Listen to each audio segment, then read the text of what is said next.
Getting better. 1,000,000%. I 1,000,000% believe that the Dayton Flyers are afraid of the Wright State Raiders. That's why they come up with every excuse in the book not to play them. There it is. The hottest take of them all. It's the Justin Kinner Show, presented by Frickers, live on 1410 ESPN Radio.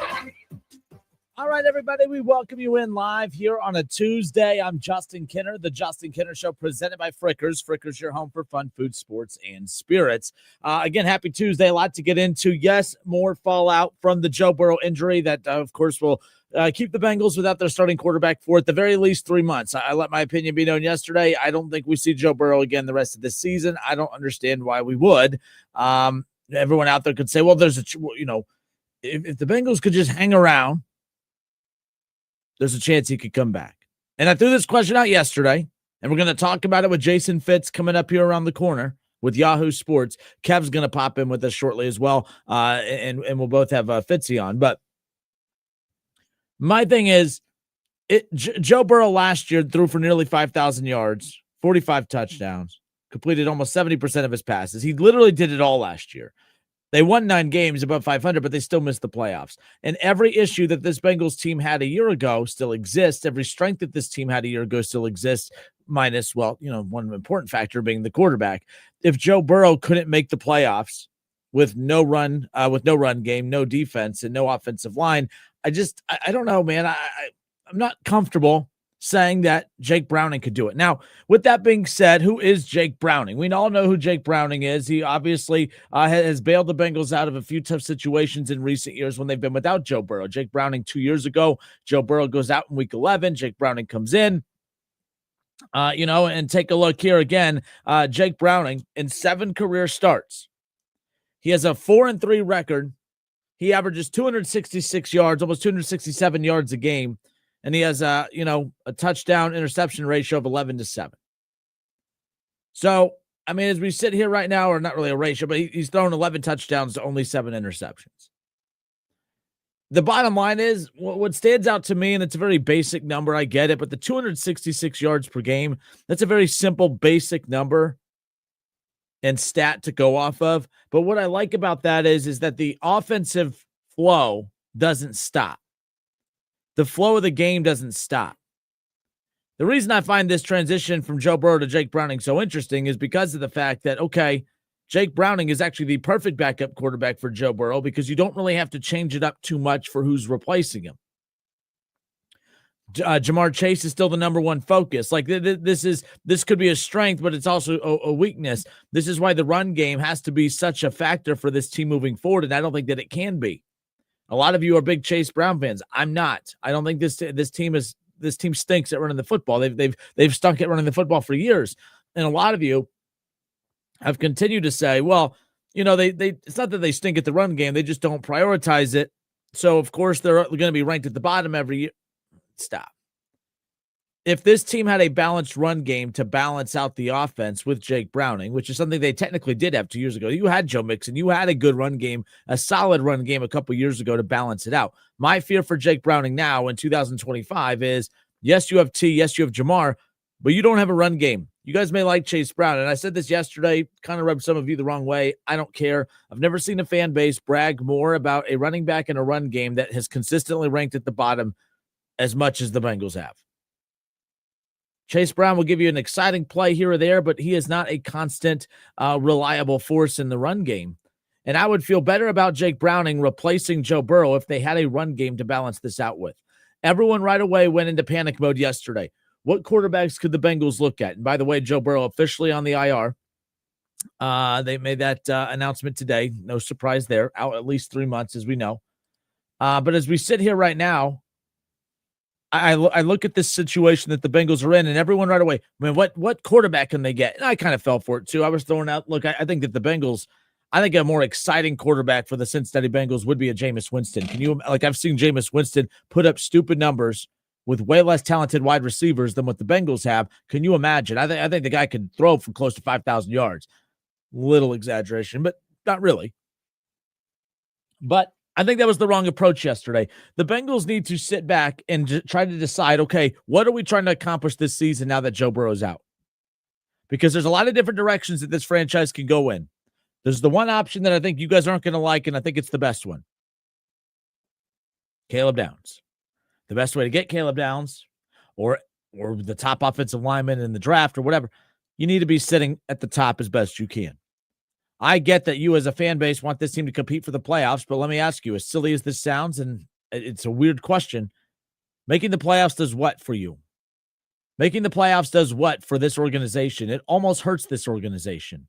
It's a wasted season. Joe Burrow is out. Even if you make the playoffs, you're not winning in the playoffs, and you sure as hell aren't going to win a Super Bowl. Okay, even with all these deficiencies, if Joe Burrow leads you to the playoffs, the likelihood of a playoff run is still slim, but it's significantly higher with Joe Burrow at quarterback than Jake Browning. Fighting and clawing and scratching like crazy to make the playoffs with Jake Browning just seems counterproductive. When you look at how many holes this defense has, all right. And Trey Hendrickson, and by the way, you have Trey Hendrickson and Shamar Stewart. Shamar Stewart's hurt. We don't know how long he's going to be out. Let me ask you, Trey Hendrickson is out. How many pieces on this defense would you deem irreplaceable? I would say Shamar Stewart just because he's your star that you just drafted. In all seriousness, is there anyone on this defense that's considered unmovable? They shouldn't be. This team stinks on defense, at least, right? So you have so many holes to fill. Fighting and clawing to win 8, 9, 10, if you're lucky, games to make the playoffs and be ousted of the playoffs early accomplishes what? You're running in place. It's almost working against you. You have to position yourself as best you can in the draft to be able to go get star players. Now, again, my counterpoint, if I'm listening to me and I'm like, Kinner, that's idiotic. It doesn't matter where they pick in the draft. They're not good at developing talent and drafting talent, this, that, and the other. I get that.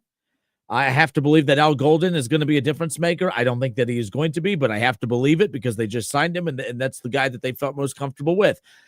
I think winning and trying to win without Joe Burrow just seems counterproductive. I don't really know what you accomplish. I think that the direction that the Bengals should go in, as good as Jake Browning is, look at these numbers. He's a 4-3 starter. And by the way, though, that counts him as a starter. That does not include the win from last weekend. He won them that game. Jake Browning was trailing 14-7. Jake Browning threw 3 interceptions and somehow, some way still won that dang football game.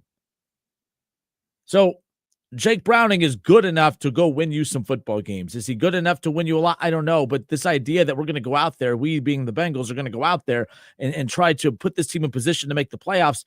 The question I ask is, but why? As silly as that sounds, it's counterproductive.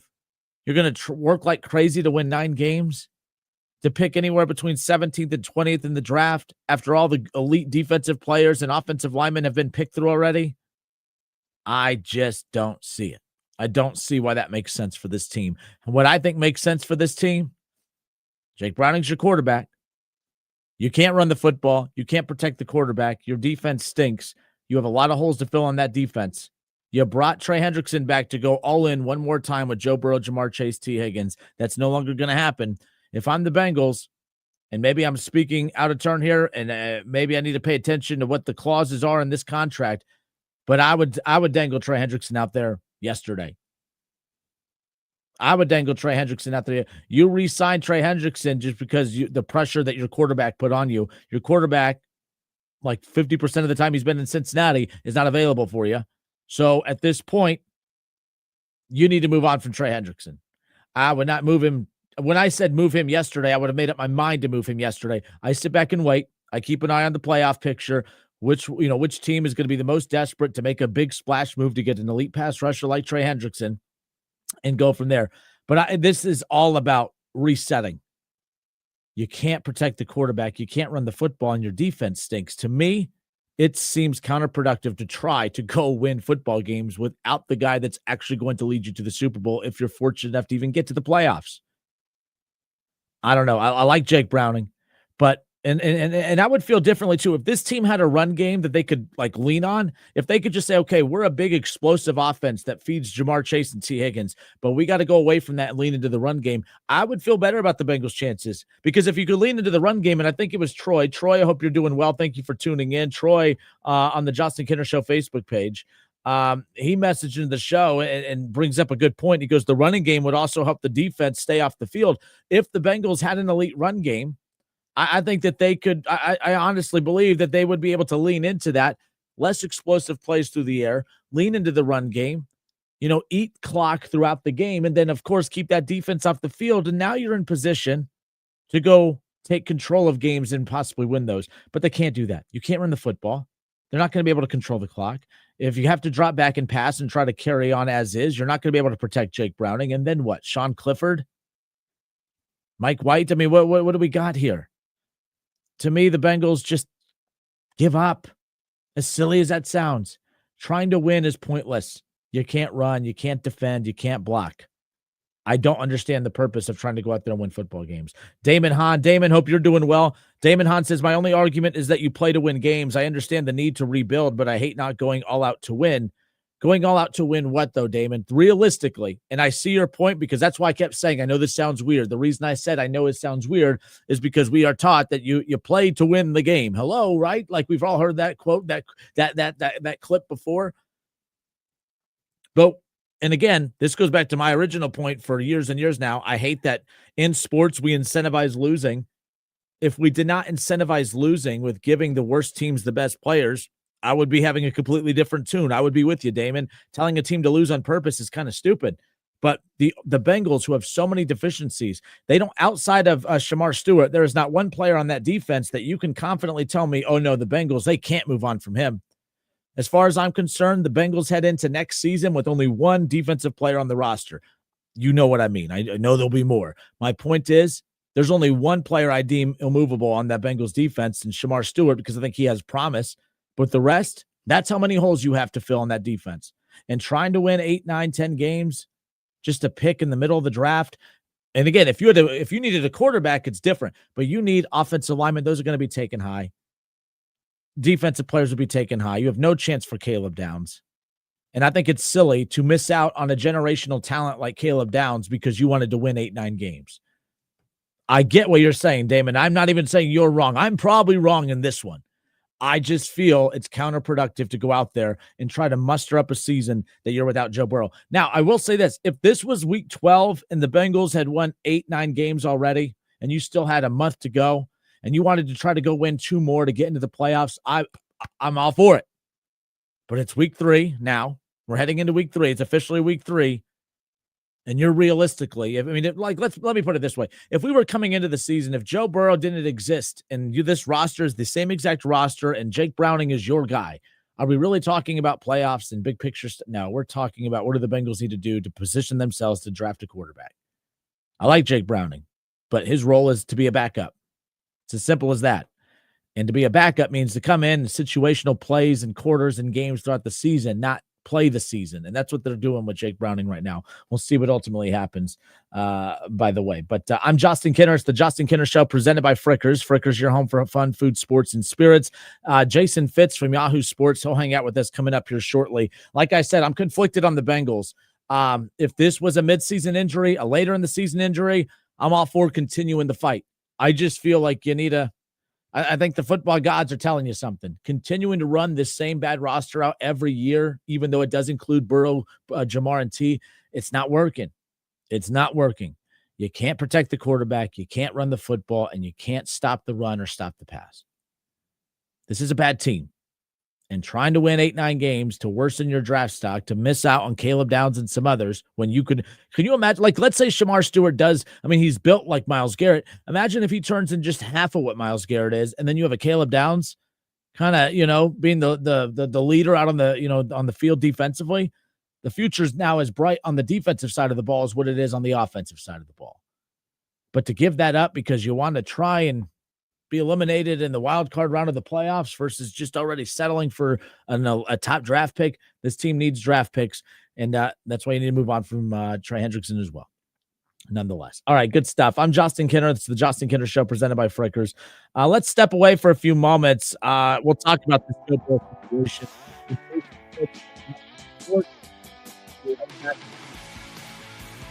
Justin Kinner Show presented by Frickers. Jason Fitz, Yahoo Sports, when we come back.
All right, everybody, we welcome you back. I'm Justin Kinner, Kev Nash, back with you here, Dayton's ESPN Radio, 1410 Wing AM. Of course, we officially wrapped up week 2 of the NFL season last night, but all everyone around here wants to continue to talk about is the direction of the Cincinnati Bengals, who, of course, has been a very weird start to the season. You finally you haven't got off to a hot start because you still look sloppy, but the most important thing is you're 2-0. But you've had the biggest loss of the season because you pretty much lost your quarterback for the majority, if not the entire season. And to join us more to talk more about that, of course, none other than Jason Fitz, Yahoo Sports. Jason, good morning. How are we? I'm better than Bengals fans. And look, it breaks my heart. I just being honest, the hardest part about this is I'm sitting here wearing a Raiders shirt as we talk right now. I don't think we all realize how powerful having a franchise quarterback can be until suddenly you wake up with one. And then you don't realize the mismanagement of it until you get to this situation. And I know I saw Zach Taylor say we're going to continue to be aggressive, all those things. Okay, fine. But you had, as long as we've been doing these hits together, we've talked about the fact that they leave Burrow back there to get murdered over and over and over again. And so at some point, I hear the argument of is Joe Burrow injury prone? Well, okay, I might be injury prone too if every time I walked out in the street, somebody just slapped me with a baseball bat. I just feel like at some point you've got to protect your quarterback. And even just the concept, look, I hope Browning comes out and just absolutely kicks butt. I hope that happens. But if you're worried about your backup quarterback situation, shame on you. You had to know. If you're a Bengals fan, if you're a Bengals organization, you had to know 50 different players started in the NFL last year at the quarterback position. You had to know with an injury-prone quarterback that there would be likely a time that you needed your backup. So you already made the decision it's Browning. So I'm not going to panic now about Browning. I'm just looking at this thing. When does this cycle stop? And the cycle doesn't stop until they better protect him, until they hire new people to come in and analyze who the best offensive linemen are. Because the Bengals have tried and failed. So if you can't identify an offensive line, if you can't coach an offensive line, if you can't protect your quarterback, I don't care if you use a third party, bring in a consulting firm. I don't care. Find somebody you can bring in the room that can actually figure out how to protect your quarterback. This obviously it's not a good thing to lose Burrow, but look, this is the third time that, and we don't know that it sounds like he could potentially come back, obviously 3 months from now, mid-December.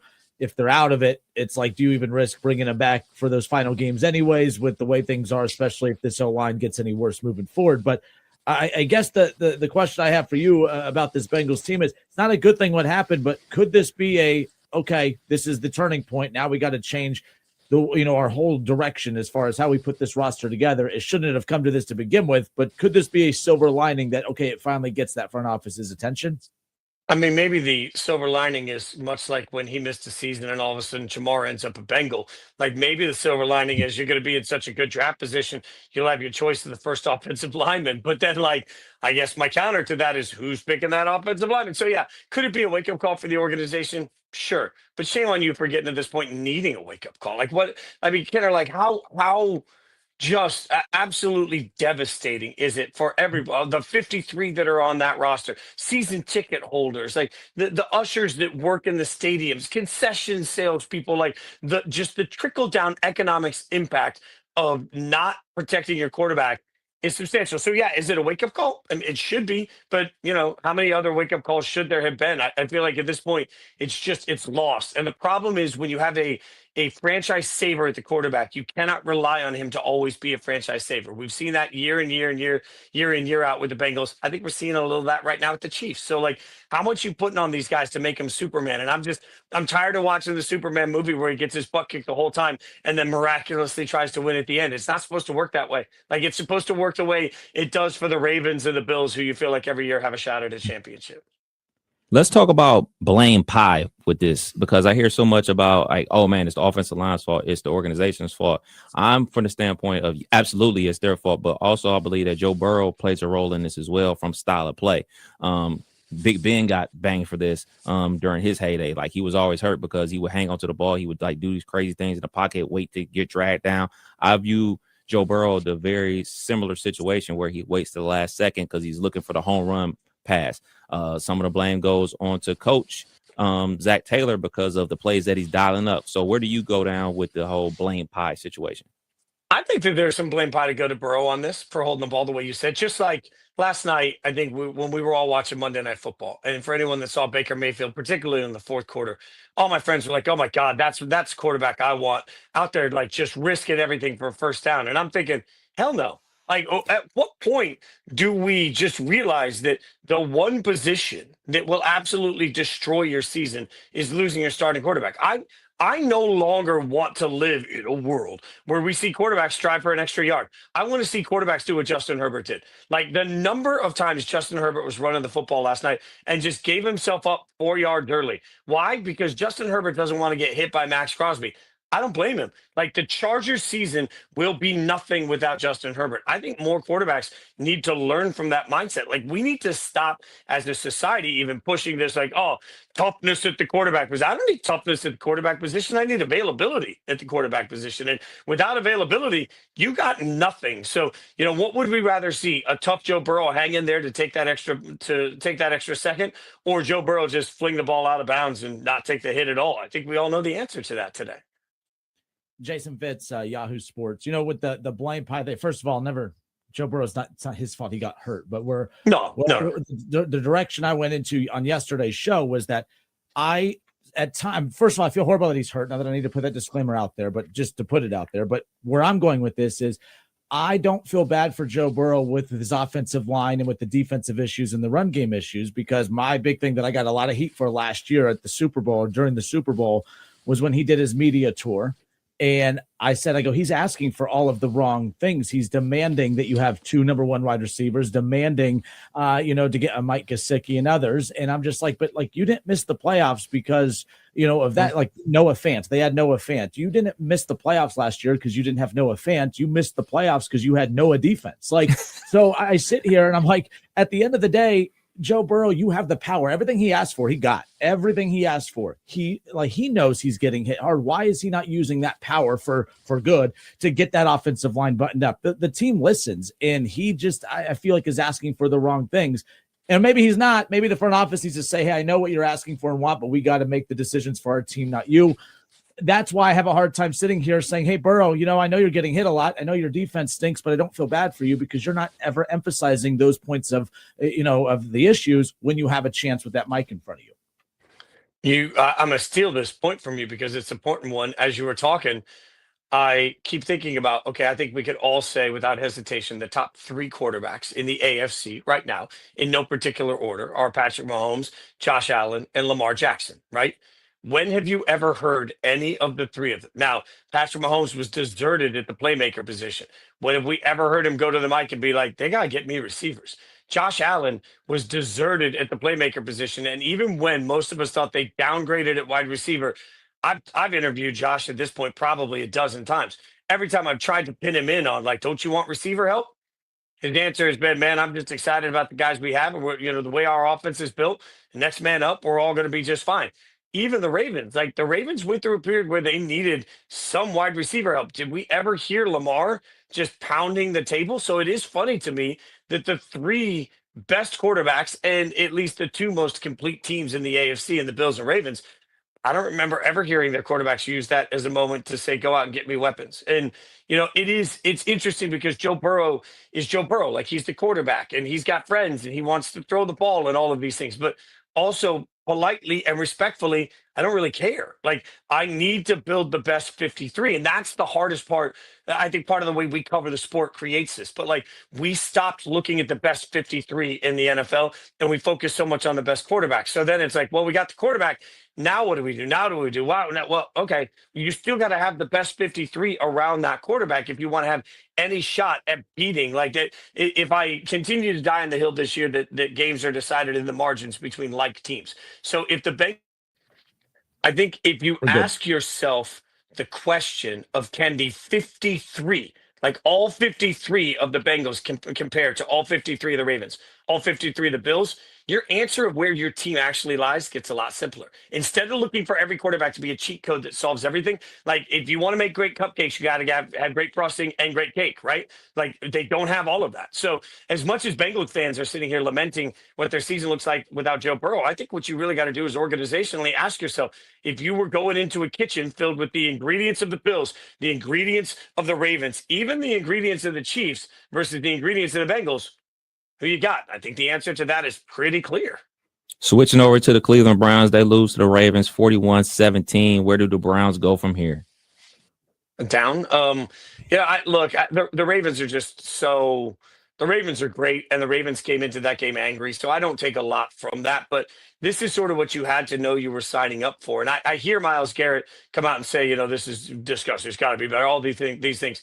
I hear that. I understand that. I just don't think you can manufacture a better situation. Like there is right now, have we seen a single quarterback play a snap of football that was available to the Cleveland Browns this offseason that we believe would have changed the Browns drastically? Have we seen any available quarterback? Because certainly we've seen Sam Darnold not look all that great, right? Like Sam Darnold does not look like a world beater. Daniel Jones is the only exception. And I do believe that Daniel Jones, I actually on Yahoo Sports Daily, I predicted before the season started that Daniel Jones would be comeback player of the year and the Colts would win the division.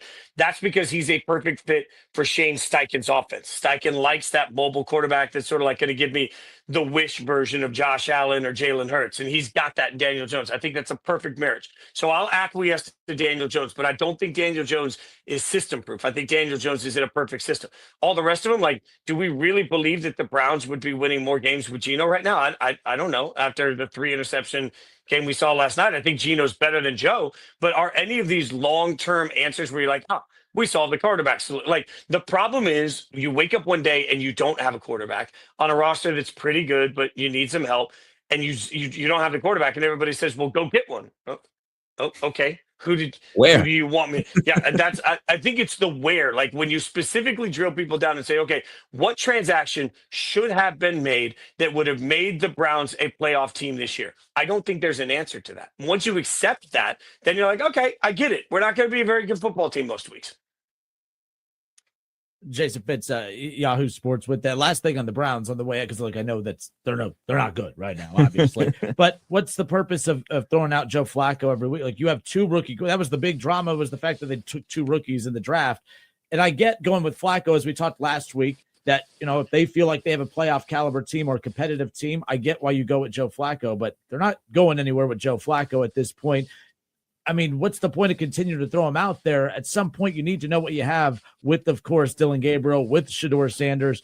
I would rather, if I'm going to watch my team lose all season, I'd rather watch them lose while trying to figure out what they have with the quarterbacks than to find them get hot in the final 5 weeks, go 3-2 and think you have something, pass on a quarterback in next year's draft, and then be in the same situation you are a year from now. I respect that concept so much because I think you're right on paper. My counter to it is, what if when you see them in practice every day, it's abundantly clear that neither of them is ready? Like that's the part of the equation we never factor in. Like, what if every single day when you see Dylan Gabriel in practice, you're like, yep, not playing him. He ain't ready. And then you got to go to Myles Garrett and be like, hey, we both know he's not ready. We both saw practice this week. It sucked. Like, we're not even letting Shedeur, according to some reports, not even letting Shedeur run the scout team. I don't know if that's true or not, but like you see these things on the internet, right? If all of that is true, like I'm just going to presume that the coaches are doing the best they can to win, which means they're seeing something in practice that tells them that guy's not good enough. So obviously the Browns are probably going to be looking for a quarterback, but looking at the college ranks, I mean, the guys that they had out there, from Arch to Gus Nussmeier to Kay Kupnick to Norris Sellers, maybe it's Carson Beck. Who is that quarterback in college football that people should be, quote unquote, tanking for? He's not there. And that's the danger right now for everybody that's like, oh, we're going to tank and get a quarterback next year. All right. Are you? Garrett Nussmeier's played pretty well. I think Garrett Nussmeier's played pretty well. Kay Klubnik is not. Arch Manning has been a disaster. Like, if Arch comes out after this year, I'd be stunned. There's no way. He needs 2 years of college football, and he still might not be good. We don't know. Like, I mean, Arch has been flat out bad. So who's going to go on a run? Does anyone really believe that Drew Aller is a franchise saver? Like, I don't. I don't look at Drew Aller and think, you know what? I hope my team sucks so much that we can get Drew Aller as our quarterback. Like that's the hardest part, is that we presumed as a collective that this year's quarterback class would be really good. And now we're finding out quickly that this year's quarterback class isn't really good. So every time we get into draft prep and somebody says, well, skip it this year because next year looks better, understand that we might just all be wrong about that. Like, and none of us thought that Joe Burrow was going to be Joe Burrow going into his senior year. None of us thought that Jaden Daniels was going to be Jaden Daniels going into his last year, right? Like, so I do think that there's some element of it's just an unknown every year. And right now, the biggest unknown in college football is what quarterback do. Like, you need one win. You got to go right now. I'll give every Ohio State fan in the country that's listening to this game, to this show, I'll give every one of them the opportunity to go out and say, you know what? I need one win for one game. This is the quarterback I want. For the last several years, we've had a pretty good idea who the answer to that is. As we stand right now, why not Julian Saint? Hell, just as likely to be saying as it is anybody else. Like I think it's absolutely wild how bad the quarterbacks have looked in college football this year. Speaking of that, doesn't it just basically make it wide open for the best talented teams like Ohio State and Georgia, since there isn't a dominant quarterback out there? 100%. 100% it does. And Carson Beck, I should give Carson a little bit more respect. I've seen the worst of Carson Beck. We all have, and I'm just not sure that goes away. But you're right. I think the way the system's currently built, the best teams have a chance. Like, I think it's kind of exciting right now. Like, you could, if you are a fan, if you take the fan hat and you put it on, and like if you were at a party tonight and they say we just had hats laid out, like recruiting hats, and you had to put on the hat and make a compelling case to the room for why that team could win a national championship, there's a lot of hats that you'd be just fine with, right? Like that, I think, is great for college football. Like when we're talking about the college football playoff, I mean, right now as we sit, I think there's a far better chance we get a better 12, a much better 12 than anybody anticipated coming into this season, because it looks like it's tougher to figure out exactly who it is. That being said, I'm not sleeping on Oregon. Everybody's given up on Oregon because they lost last year when they were so dang good. I don't know. I mean, we don't know if they have the quarterback answer right now, but we certainly know that Oregon is really good. I'll be the first one to say, like, when we're doing our season predictions, stuff like that, Oregon just like wasn't top of mind. Like I never thought of them, but like just watching them put up 60s and 70s, and I'm like, oh yeah, forgot Oregon does that all the time. So yes, they are a player for sure. Jason, last thing, on the way up before we let you go, appreciate your time as always. It's kind of, it's in the middle of the day. I have not had an alcoholic beverage. I never thought I would say this. I'm excited for Indiana, Illinois. How about that matchup out of the Big Ten? Illinois, Indiana, top 25 showdown, two of the Big Ten's finest. I mean, look, Bielema having Illinois ranked where they are is like, there hasn't been a big statement win that makes everybody say, oh yeah, that's why. Like I'm just curious, right? Like this is the ultimate prove it we actually belong game. And I think it's sexy as hell because of that. Now, you're right. Like Indiana, somebody that it was an easy thing to say this year. Well, this isn't last year's Indiana. Last year was a fluke. They get a big win here, and all of a sudden we have to talk about tiers, right? Like, and so look at what Wisconsin did over the weekend. They got thumped, and they reminded all of us that Wisconsin is no longer on the tier of a competent Big Ten college football program. They're on the tier of a team that's going to be bowl eligible more often than not, and every once in a while surprise somebody. That's a much different tier. Like Michigan State used to compete for, some concept of championships. Michigan State now is going to be a bowl team, and every once in a while they'll make a fan base angry and they'll get a big upset. Like, which tier is Indiana and Illinois going to find themselves in? They're certainly not in the same tier today as, Penn State, Ohio State. But are they in the same tier as where Michigan is? Yeah. So is that sustainable? That becomes really interesting to me. I mean, Bryce Underwood obviously could change everything for Michigan, and Illinois doesn't have a Bryce Underwood. But, man, I don't know. I kind of love this game for just the fact that we will find out something about which one of these two teams belongs in that tier of Big Ten teams that deserve to be talked about the same way we talk about that tier of SEC schools. Night game, too. Oh, yeah. Give it to me. All right, good stuff. Jason Fitz, Yahoo Sports. Jason, you the man. Go get that internet figured out. We'll try. I appreciate you, boys. Thank you. Take care. All right, more of the Justin Kinner Show. Kev Nash hanging out with us. We'll be right back. The Justin Kinner Show presented by Frickers. Frickers, your home for fun food, sports, and spirits.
back to the Justin Kinner Show on 1410 ESPN Radio and on the stream at wingam.com.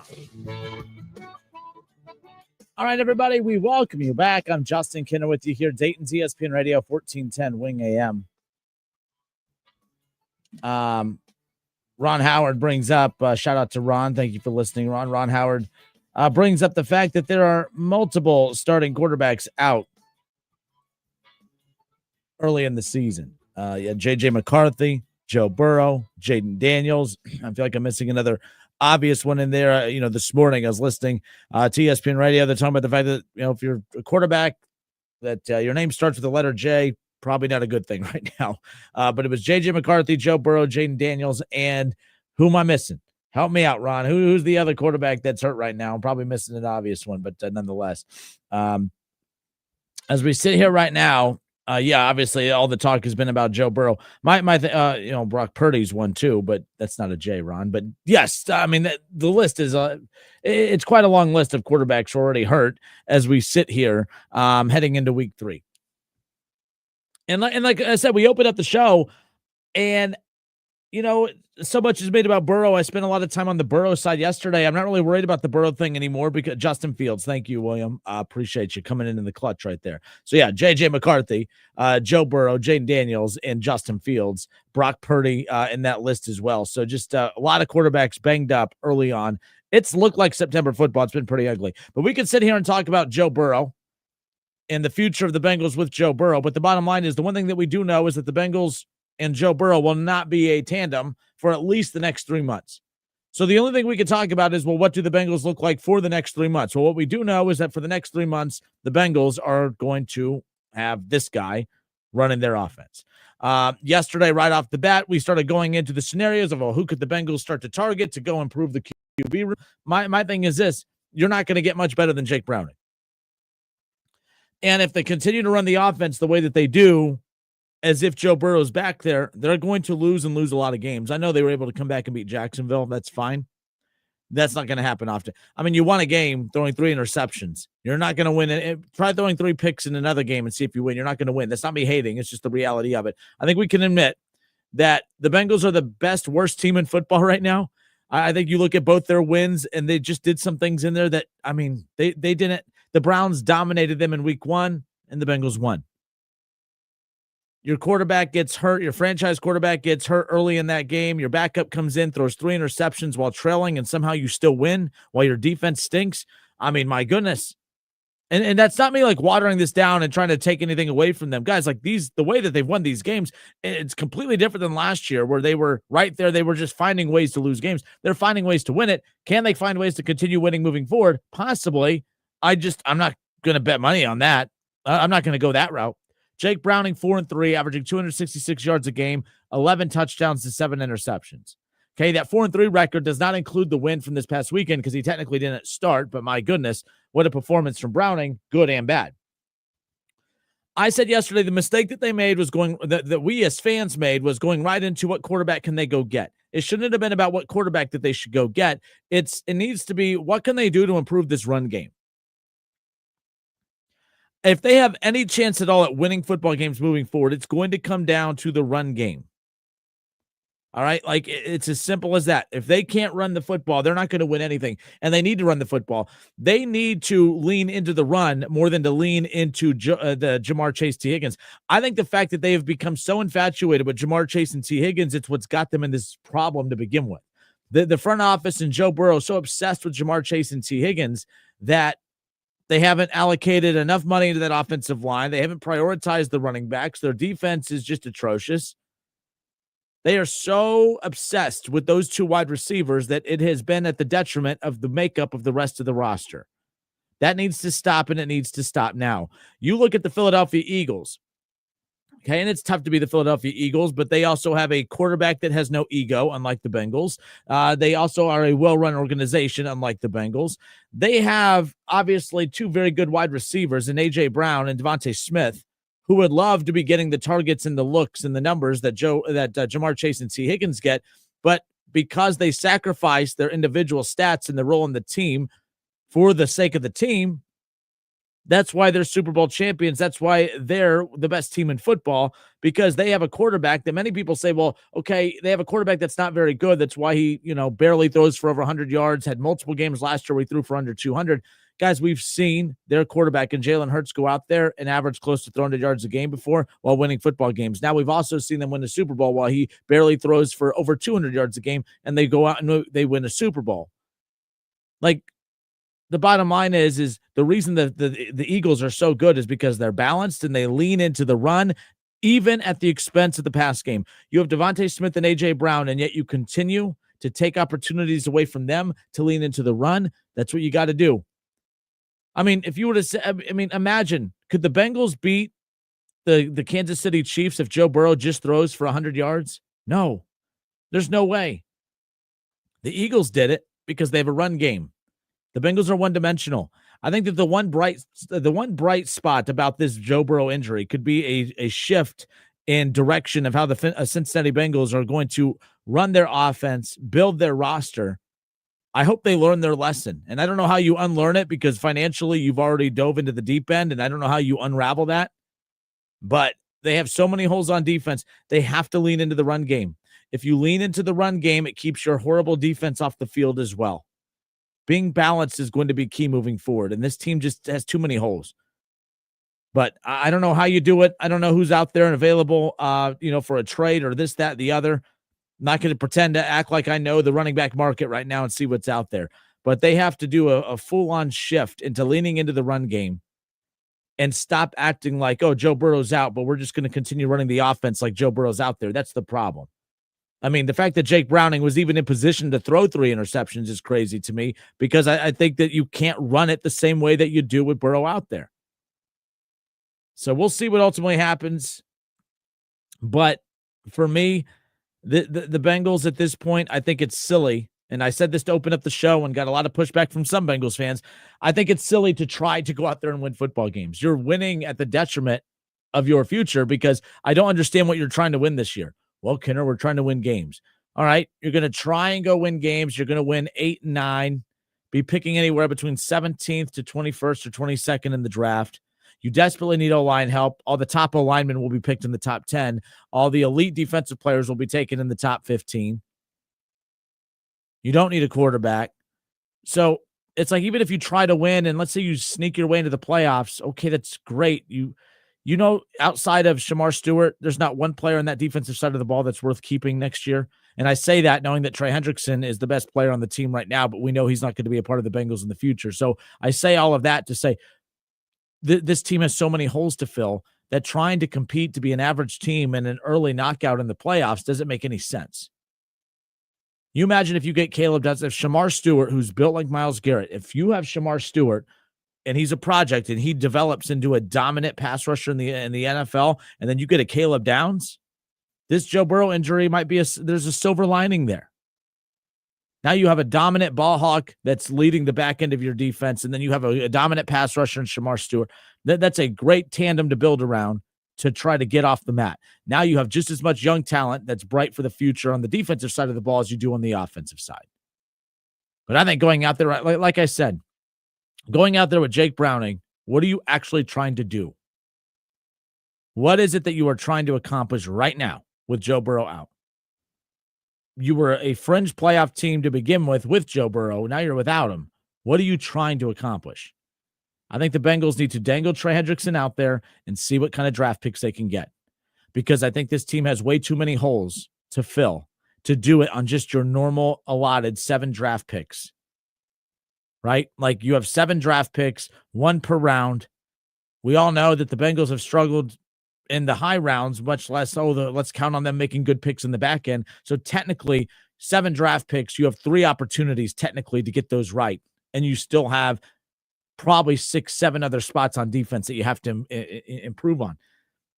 Man, way too many holes. You can't run the football. You can't protect the quarterback, and your defense stinks.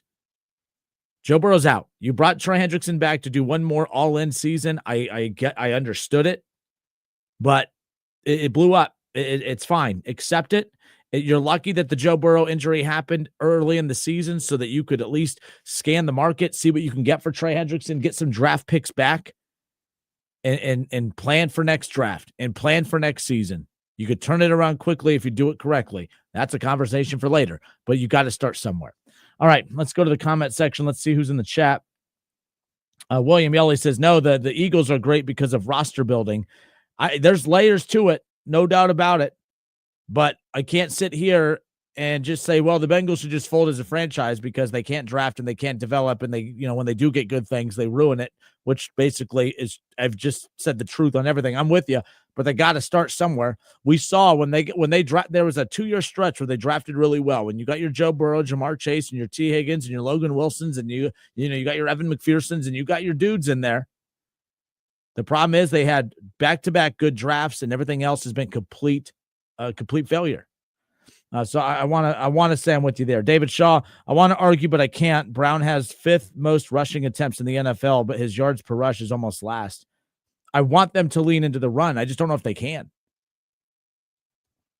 They can't run the. Oh, Sean. Oh, that I'm with you. I know they can't run the football, but that's the problem. Yesterday when we started talking about, okay, Joe Burrow's out, who should they go get? Who should they go trade for? Jameis Winston. Who's available free agency? I think that was the wrong decision to go. You already have one of the best backups in the NFL. What you need is to now look around the league. Who can we get to help this run game? Should have been a priority in the offseason. It shouldn't have taken the injury for that, but they're probably not going to do that either. So right now, that's really what it's going to come down to at the end of the day. Ron Howard says the Bengals could pick up Flacco after the Browns start Gabriel. Yeah, the Browns aren't going to do anything to help the Bengals. The Browns barely do anything to help themselves. Yelly drafted bum-ass Mims over the defensive rookie of the year, Jared Verse. I did not like the Amarius Mims pickup last year. They've made bad. Look, I'm with you, William. They've made dumb decisions in the draft. They've made so many ones. Eric All was a dumb decision. Amarius Mims was a bad decision. The jury's still out on the Shamar Stewart, although I think there's some promise there. Obviously, Jermaine Burton, don't get me started on that one. This team has swung and missed on pretty much everything over the last couple of years. And if you do that, you better at least match it with some intensity in free agency. They don't do that either. That's been the other problem. David says issue with that is if they trade Hendrickson, they lose all leverage. They won't get any draft picks back in the first 3 rounds. But I don't know if they lose leverage. I mean, that's why it doesn't mean you trade them to second. The trade deadline's a month and some change away still. There's going to be a team when we get to that trade deadline. There's going to be teams who are like, all right, man, we're in good shape. We're a dominant pass rush away from really moving us to that next level. They don't do it now. They do it then. They've already they're not going to get as much for Trey Hendrickson now as what they would have in the offseason. It doesn't matter though. You got to get something. You've got to get something. Keeping Trey Hendrickson post trade deadline for a non-playoff team, knowing you're not going to keep him moving forward, it doesn't make any sense. They have to move on from Trey Hendrickson to try and regain some draft capital to get some of that back. But while I have some of y'all here, please hit the like button. Hit the like button. I see a lot of you on YouTube. I see a handful of you on Facebook. Please give the show a like. That helps with the algorithm as far as that goes. But all right, we're wrapping up the first hour of the show. We'll step away for a few minutes. I want to talk a little college football as well. We'll dive into that. Ohio State had kind of a boring matchup with Ohio over the weekend, but the Bobcats made it interesting. So we'll talk about that when we come back. AP Top 10. That's out as well. All of that when we return to presented by Justin Kinner Show.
The Wayne Warriors at the Fairmont Firebirds. That is going to be our Week 5 Gridiron High School Football game of the week. Keith Byers and I will be on the call coming up this Friday night. 6:30 pregame coverage begins. 7 o'clock to kick off. How in the heck are we already at the halfway point of the high school football season, or at least at the halfway point of the regular season? But nonetheless, we welcome you back. It's the Justin Kinner Show, 407 here in the Miami Valley. I hope everyone has had a great start to the week. I know Bengals fans have not. That's been the majority of the shows the last, yesterday and today. Shout out to Jason Fitz, who gave us time. If you missed that conversation, we'll have that again coming up for you here around the corner. Look, my big hot take for today's show is this, and I don't even think it's a hot take. I think it would be a mistake for the Bengals to sit on Trey Hendrickson for the rest of the season. At this point, you're not really playing for anything. You may be saying, okay, we're trying to still play for the playoffs. Okay, what's this team realistically going to do when you get to the playoffs?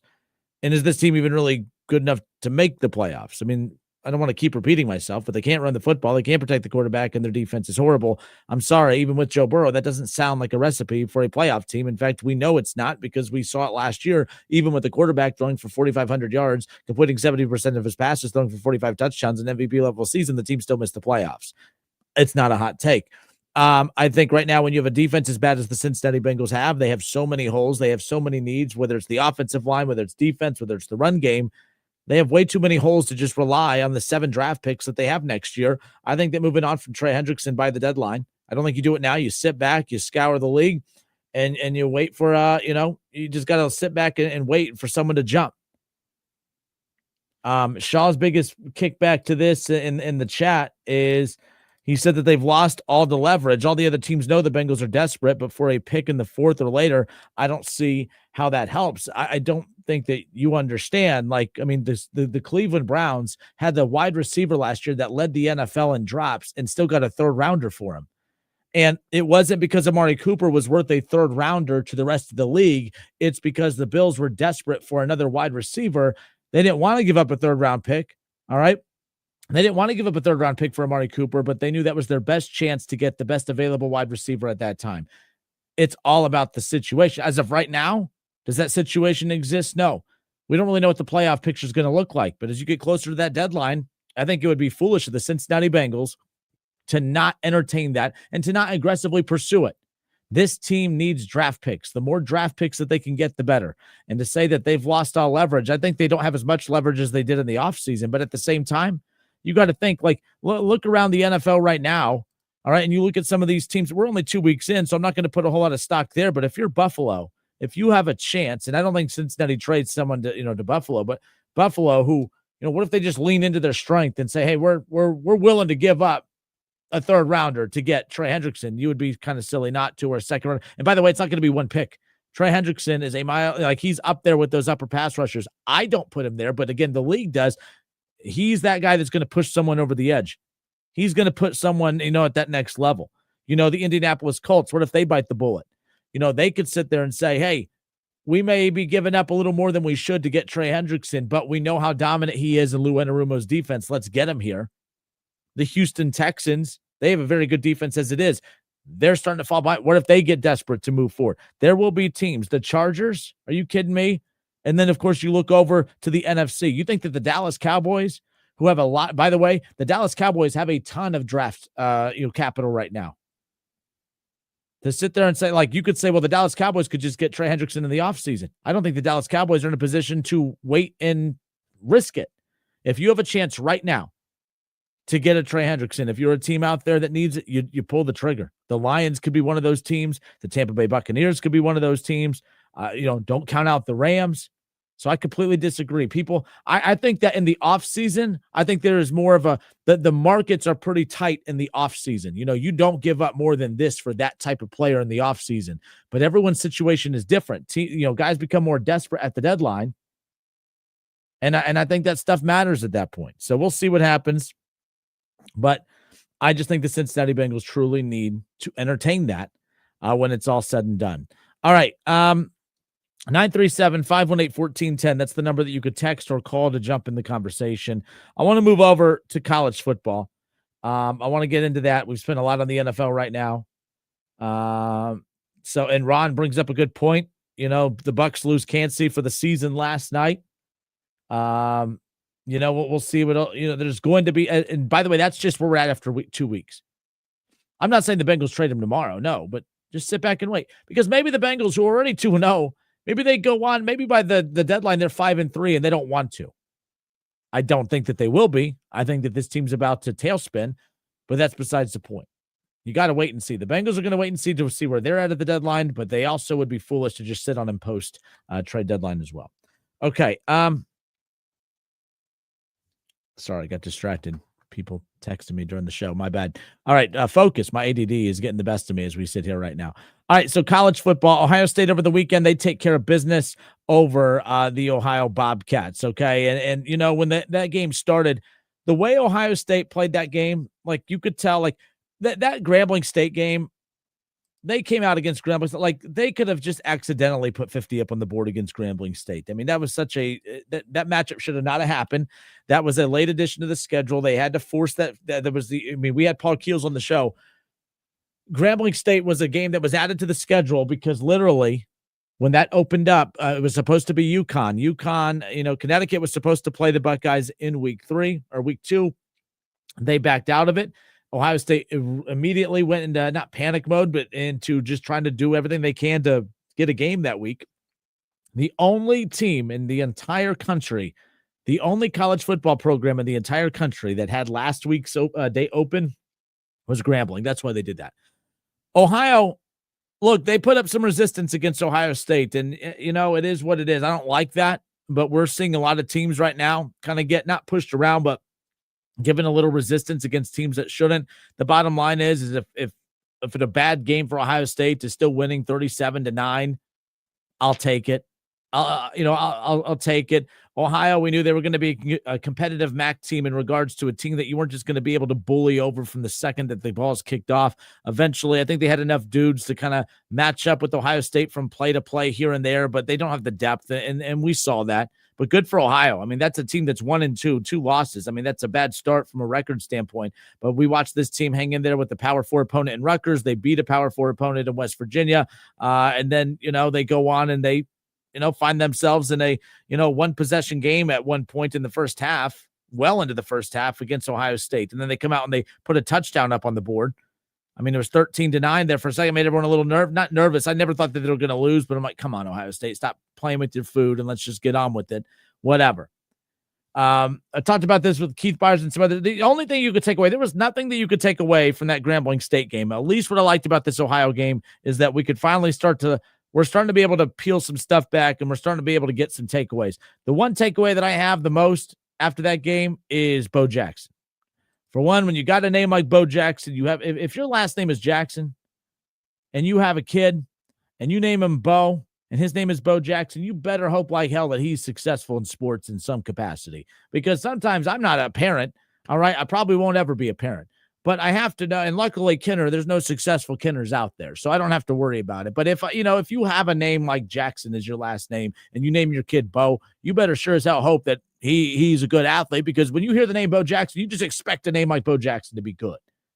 And Bo Jackson has been pretty damn good 2 weeks. He ran for 108 yards. He didn't play in week 1 against Texas. Ran for 108 yards and 2 touchdowns, obviously against, Grambling, and then 9 carries for 109 yards against Ohio.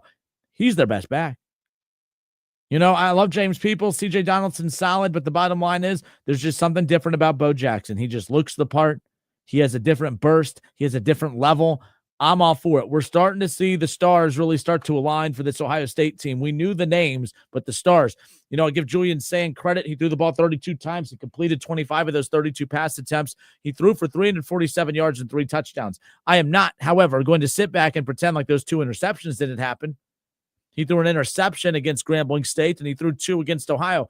I'm a little concerned about that. I think the kid could throw the football. And I think that when you have weapons like Jeremiah Smith and Carnell Tate, who, by the way, I look at Carnell Tate and I kind of get this little vibe right now that the Buckeyes have like this Bengals type of makeup to this offense where you don't just have a wide receiver 1 and wide receiver 2. I think it's a 1A, 1B.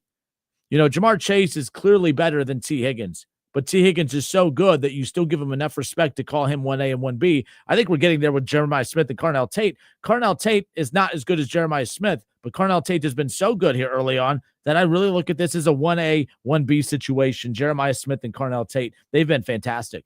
So to see, we knew what we have with Jeremiah Smith.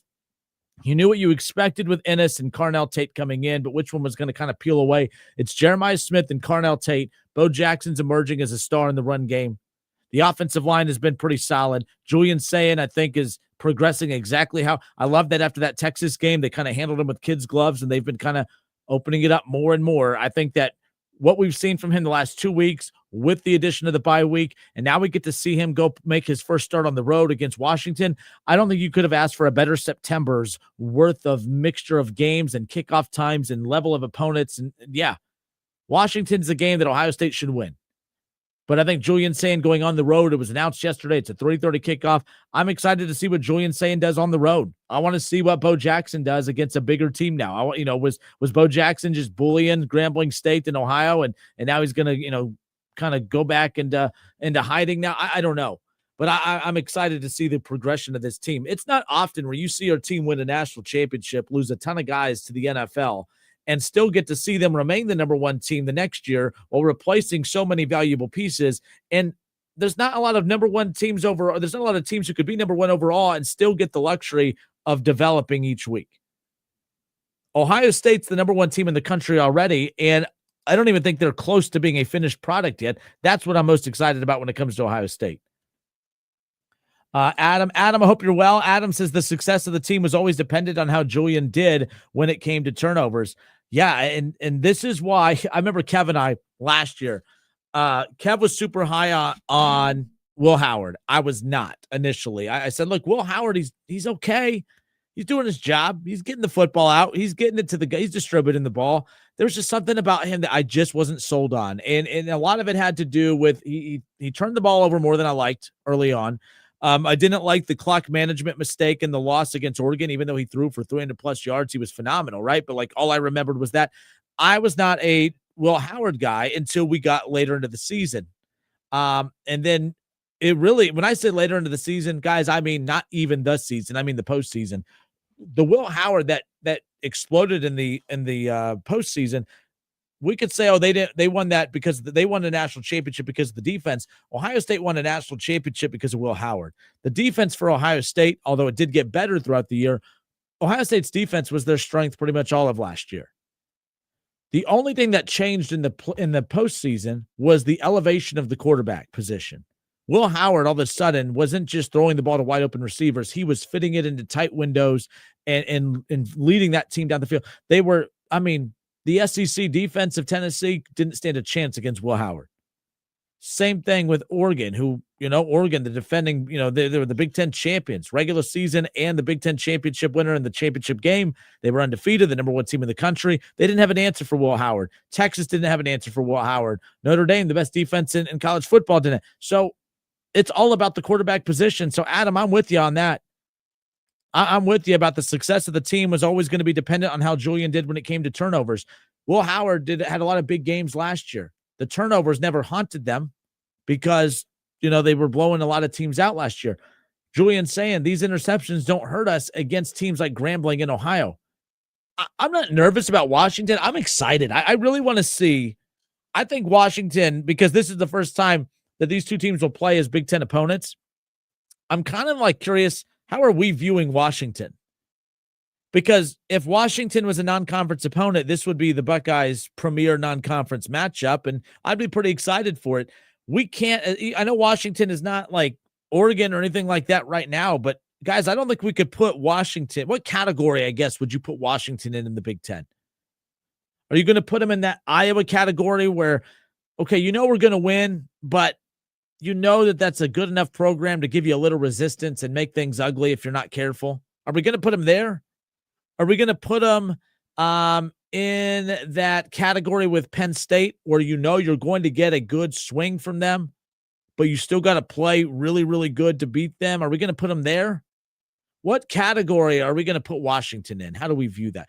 Either way, for Ohio State to kick off the season, for Ohio State to face Washington on the road, then kick off their first road game of the season at Washington. I think that's a good test. Nebraska, Will Howard brings up Nebraska. I think this Nebraska, yeah, it's like one of those where I'm not worried about Nebraska, but you still got to come out. Like, we're going to see that too at some point. Like, Illinois in a few weeks. I'm excited. I was joking with Jason Fitz. I'm excited for that Illinois-Indiana game. We're going to learn a lot about that. But yesterday, the top, the AP poll after week 4 came out. There you see it. Ohio State coming in at number 1. Illinois at 9. Again, they're trending toward. I mean, that's going to be the matchup that we're going to circle here in a few weeks, assuming that Illinois takes care of business against Indiana coming up this weekend. But with Illinois at 9, Texas A&M at 10, there's Texas coming in at 8. By the way, Texas is in trouble, man. You want to talk about Ohio State, the success of them being dependent on Julian Sayin. I mean, Texas was the number 1 team in the country, a national championship contender. They may not be a playoff contender right now, and I don't care that they're number 8 in the country. I don't see, and let me see what Texas has on their schedule for one. If this is the Arch Manning that they have, if this is who Arch Manning is moving forward, not only is Texas no longer a national championship contender, I don't think that they are a playoff contender.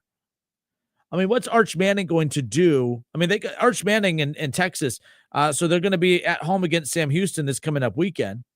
But then they are going to be on the road at Florida on October 4th. Then they're going to be going up against Oklahoma. All right. Now, you do play Kentucky, Mississippi State, Vanderbilt. Arch Manning at Georgia. Arch Manning against Texas A&M to close out the regular season, and that, Texas versus Texas A&M. Like, I'm just saying, not only do I not think that Texas is a national championship contender anymore, if this is who Arch Manning is, they are not even a playoff contender. So they come in and they're in the top 10. They're sitting at number 8 in the most recent AP poll that came out over the weekend. That's fantastic. I'm not a believer in Texas right now until I see a better Arch Manning.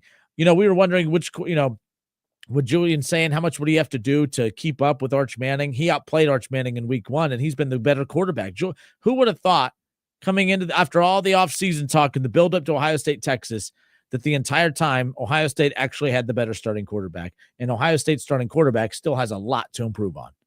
That's how bad Arch Manning has been, and underwhelming. That's how bad it's been. Adam on Facebook says Texas needs to figure out how and why Arch is playing at the current level he is.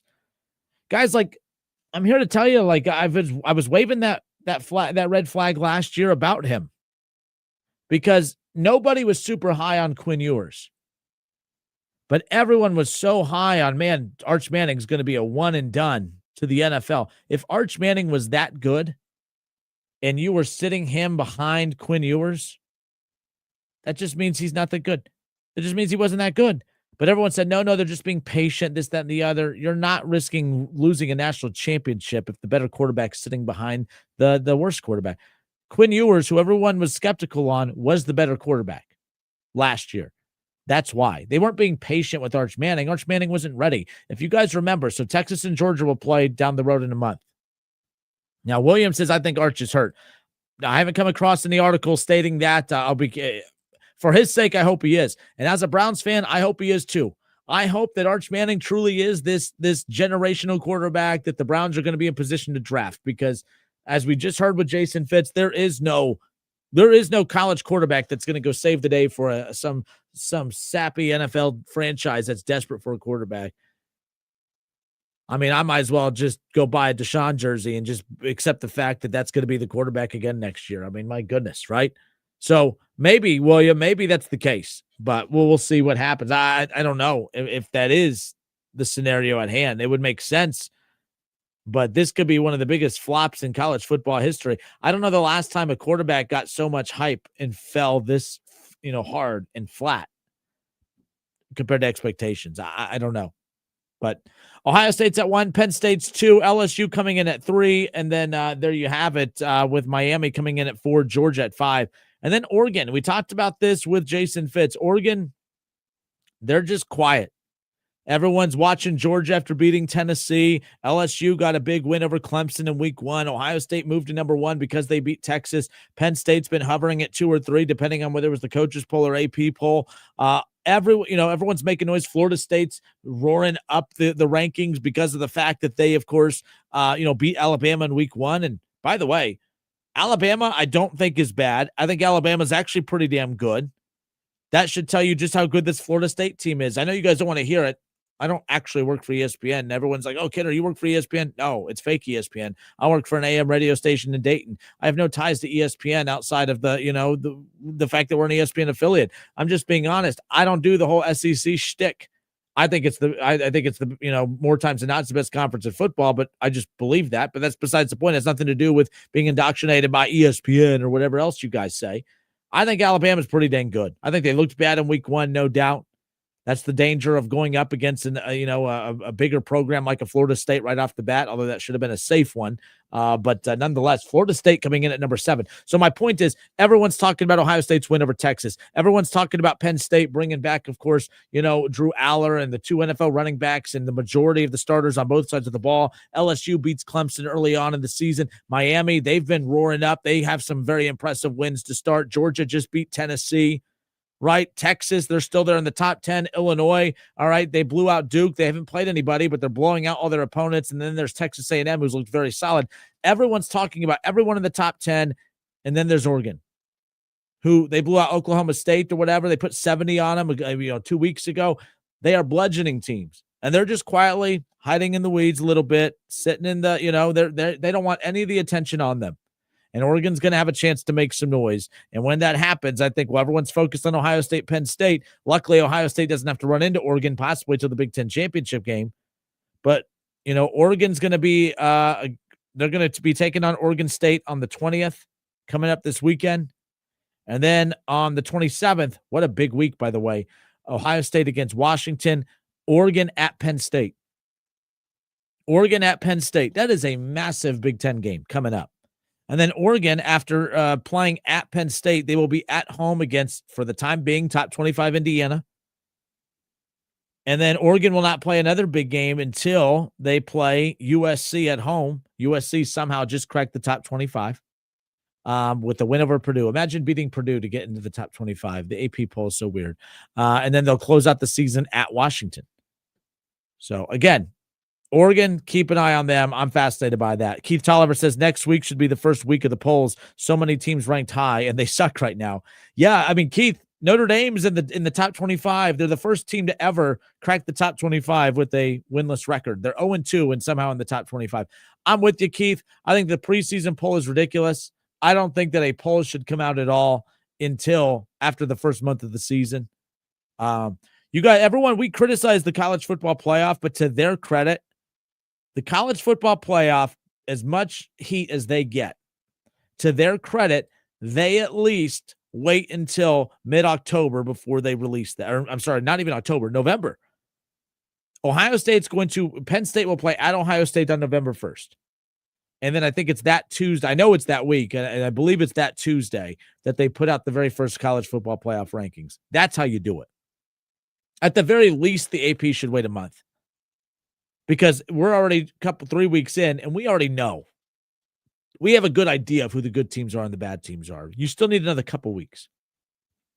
But the fact that rankings have been out at all is just stupid at the end of the day. But nonetheless. All right.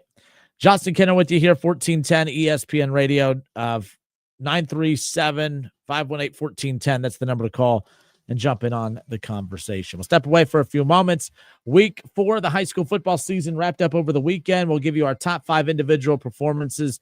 Great performances all weekend long, and we'll have our top 5 for you when we come back. It's the Justin Kinder Show presented by Frickers. The list, let's see. The list includes, right there, we'll just give you a quick gander. Troy, the Troy Trojans quarterback and Aiden Kirkpatrick. Shout out to him. Dalen Switzer, the quarterback for Fairborn. I mean, Wayne has a couple players on this list. We'll highlight it all when we come back. It's the Justin Kinder Show presented by Frickers.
Fairmont Firebirds will welcome in the Wayne Warriors coming up this Friday night. It'll be our week 5 somehow. We're already at the halfway point of the regular season in high school football, but our gridiron game of the week Friday night will feature Fairmont as they welcome in the Wayne Warriors.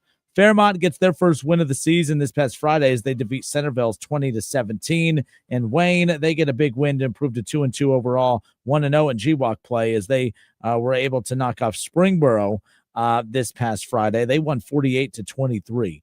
48-23, the final there. Look, the week before, so week 3 for the Greater Western Ohio Conference there, every team in that conference lost. But a lot of these teams, to their credit, they're playing some of the top teams in the state. They're not just, going out and scheduling teams who, normally aren't very good. Like, that's why I think a lot of the records for GWAC teams as we're starting out. I mean, the Beaver Creek is 2-2 overall and 1-0, as well as Wayne 2-2 overall and 1-0 sitting at the top. Those are the top 2 teams in the GWAC. Shout out to Beaver Creek, by the way. This is, I feel very happy for them. That is a school that traditionally does not win a lot of football games. And I'm never, this is why I always get worried about talking about high school sports, because I'm so aggressive when talking about my Browns and Bengals and Buckeyes, and that's a much different thing. Like, those are professional athletes. These are high schoolers, so I never like to talk bad about them. But Beaver Creek, and you talk to anyone there, they'll tell you they have not traditionally been a good football program. And for that, we've seen the strides that they have made over the last couple of years. So to be sitting here at basically almost the halfway point of the season and they're sitting atop, that's pretty exciting. But a lot of these schools, Wayne included, when you look at their non-conference, they played Fairfield and they got a win, but they played at Pick Central over in Columbus. They played St. Ed's. I mean, so these records, I don't think you're getting a true view for just who these teams are, because a lot of these teams play really good teams. Fairmont plays Alter and Trotwood. Trotwood's really good this year.